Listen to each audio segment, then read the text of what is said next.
In the previous episode of All About the Journey, sees Claire and I hastily depart the UK just before the French border was closed.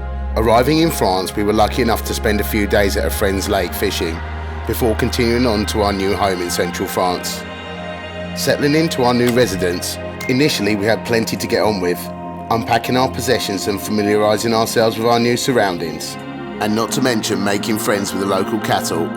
Claire spent her time indulging in her passion for cooking, while I tackled the backlog of video editing that had accumulated over recent months. We were very lucky living somewhere so beautiful. On our twice daily walks, we spent our time exploring the forests of the mountainous region we lived in, and feeling truly blessed to be spending lockdown in such a picturesque setting.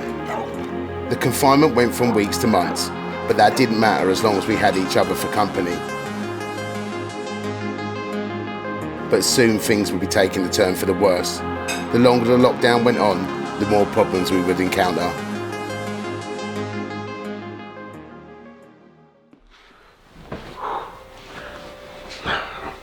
So, here we are, we're 4 weeks into our epic journey across Europe, and although me and Claire have been having a lovely time in our picturesque little village, things aren't actually going that well for us. Now, we've enjoyed each other's company, and we've been going out doing our walks every day, and it's been absolutely lovely.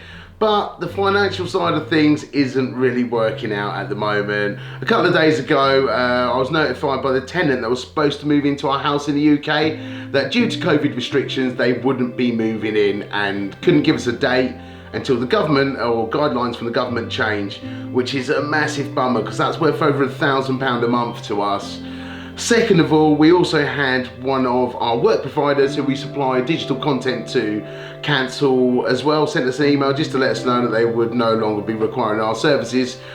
Yep, and then on top of that, obviously all of our guiding sessions for the foreseeable future have also been cancelled. So the implications for that is basically we're skinned. Luckily enough, obviously we've got savings from the sale of our business and from the sale of our assets in the UK, but ideally this is not how we wanted this trip to plan out. I know that people that over the length and breadth of the country are absolutely suffering at the minute with regards to COVID. It's just a little bit disheartening that we put 4 years planning into this whole trip, getting people to move into our house, getting rid of our business, just restructuring our whole life, waiting for our son to go off to uni, and it sort of feels like the whole thing's in a bit of jeopardy now.